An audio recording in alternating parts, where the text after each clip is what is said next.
Assalamualaikum sahabat iman. Apa kabar semuanya? Semoga sehat selalu ya. Sahabat iman, 1 minggu yang lalu kurang lebih, sebelum viralnya berita tentang kembalinya Hagia Sophia menjadi masjid, jagat media sosial kita juga diramaikan oleh satu berita yang menurut saya tidak kalah viralnya sahabat iman. Berita apa itu?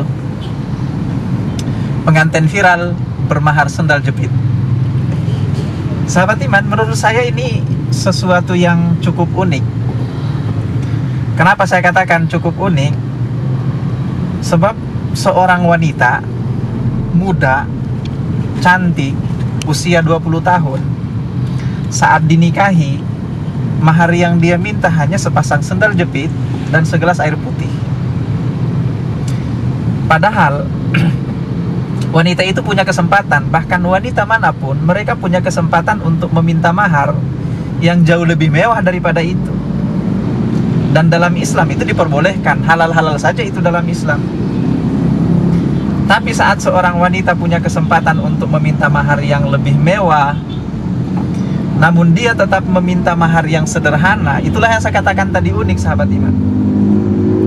Ini tidak banyak terjadi, sangat jarang terjadi dalam kehidupan umat manusia bisa dikatakan. Sahabat iman ahabakumullah. Tapi ternyata meminta mahar yang murah dan sederhana itu ternyata itu bagian dari ajaran Islam sahabat iman. Itu anjuran Rasulullah SAW. Dan insya Allah inilah yang akan menjadi topik pembahasan kita pada video kali ini sahabat iman. Kita akan membahas apa sih alasan Islam menganjurkan kepada setiap wanita saat dinikahi meminta mahar yang sederhana atau murah. Setidaknya ada 2 alasannya sahabat iman. Alasan yang pertama, ternyata wanita yang tetap meminta mahar yang murah dan sederhana itu adalah wanita yang paling diberkahi hidupnya oleh Allah Subhanahu wa taala. Atau bisa juga dikatakan wanita itu adalah wanita yang paling mulia di mata Allah. Mari kita perhatikan sabda Rasulullah SAW. Beliau mengatakan, "A'zamun nisa'i barakatan aisaruha mu'natan." Kata Rasulullah, wanita yang paling diberkahi oleh Allah Subhanahu wa taala adalah wanita yang paling murah maharnya, kata Rasulullah. Nah, inilah sahabat iman. Jadi Anda ingin menjadi wanita yang paling diberkahi hidupnya, istri yang paling diberkahi rumah tangganya, maka langkah awalnya adalah meminta mahar yang sederhana. Sekali lagi, Anda meminta mahar yang mewah itu hak Anda dan itu dibenarkan dalam Islam. Tapi kalau Anda ingin menjadi wanita yang memang benar-benar paling diberkahi oleh Allah, yaitu salah satu di antara langkahnya adalah itu, meminta mahar yang sederhana. Itu alasan yang pertama sahabat iman. Saya teringat juga dengan kisah pernikahan Rasulullah SAW dengan Ummul Mukminin Ibunda Khadijah radhiyallahu anha. Mahar yang beliau berikan itu untuk Ibunda Khadijah 12 ekor unta sahabat iman. Itu menurut pendapat yang paling umum kita temukan. Tapi ternyata kalau kita pelajari dalam sejarah, ternyata 12 ekor unta itu pun itu adalah hibah dari Ibunda Khadijah radhiyallahu anha kepada Rasulullah sallallahu alaihi wasallam sebelum Rasulullah menjadikan 12 ekor unta itu menjadi mahar. Kenapa demikian sahabat iman? Karena beliau Ibunda Khadijah radhiyallahu anha tidak ingin memberatkan Rasulullah sallallahu alaihi wasallam. Dan kalau kita lihat kembali video viral tentang pengantin bermahar sendal jepit itu, saat mempelai wanitanya diwawancarai, apa sih alasannya sehingga dia begitu mau ridho meminta mahar yang begitu sederhana? Jawabannya ya sama, tidak ingin memberatkan suami. Dan itulah sumber keberkahan bagi seorang wanita, tidak ingin memberatkan suami. Ini alasan pertama sahabat iman. Lalu alasan yang kedua, kenapa wanita di dalam Islam dianjurkan untuk meminta mahar yang murah? Alasannya karena itu adalah langkah awal keberkahan dalam sebuah rumah tangga.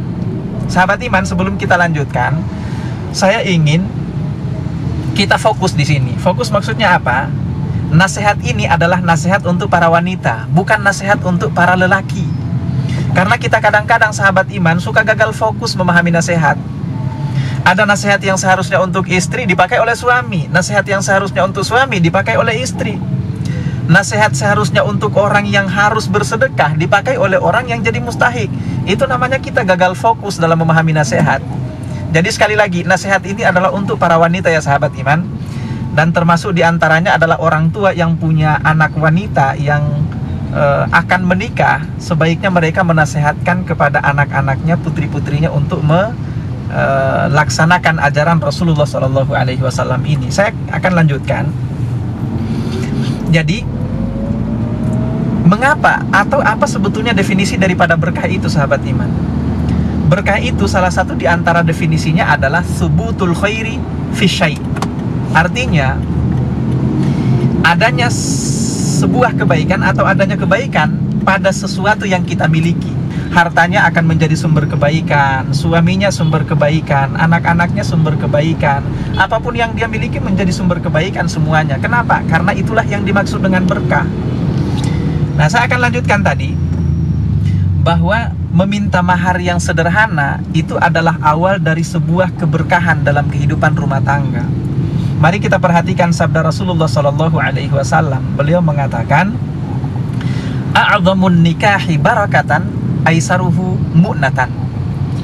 Kehidupan pernikahan atau kehidupan rumah tangga yang paling diberkahi oleh Allah, kata Rasulullah SAW, adalah rumah tangga yang aisaruha mu'natan. Yang awalnya wanita itu meminta mahar yang sederhana tadi itu. Tapi ada definisi yang lain juga sahabat iman. Selain bahwa wanita meminta mahar yang sederhana yang akan menjadi sumber keberkahan dalam kehidupannya, juga ternyata para ulama menjelaskan bahwa mahar murah itu akan berdampak pada atau pertanda bahwa dalam kehidupan rumah tangga nanti, sang istri atau mempelai wanita itu, dia tidak akan banyak menuntut kepada suaminya. Kalau dari awal dia sudah memintanya adalah mahar yang sederhana, maka kelak dalam kehidupan rumah tangga, dia tidak akan berpikir untuk memberatkan suaminya. Nah, ketika dia tidak berpikir untuk memberatkan suaminya, maka pada saat dia punya harta dan suaminya tidak sanggup misalnya membelikan dia sesuatu, dia akan beli sendiri. Gitu ya. Atau misalnya justru ketika dia lihat suaminya tidak mampu, bisa jadi dia membantu suaminya. Atau ketika misalnya dia juga tidak punya sesuatu, tidak punya harta apa-apa, tapi suaminya juga tidak punya apa-apa, dia tidak akan banyak menuntut. Dan itulah yang menjadikan sebuah rumah tangga itu menjadi rumah tangga yang berkah sahabat iman. Dan semua itu ditandai atau berawal dari sang wanita yang pada saat dia dinikahi, mahar yang dia minta adalah mahar yang sederhana. Dalam kehidupan pasutri dewasa ini sahabat iman, kita banyak menemukan pasangan-pasangan yang mempelai atau pasangan pasutri perempuannya, istri, sebetulnya punya harta, punya duit, punya kemampuan, tapi karena dia berpikir bahwa nafkah itu dan semua apa yang harus ada dalam sebuah keluarga itu adalah tanggung jawab suami, sehingga dia tidak mau peduli.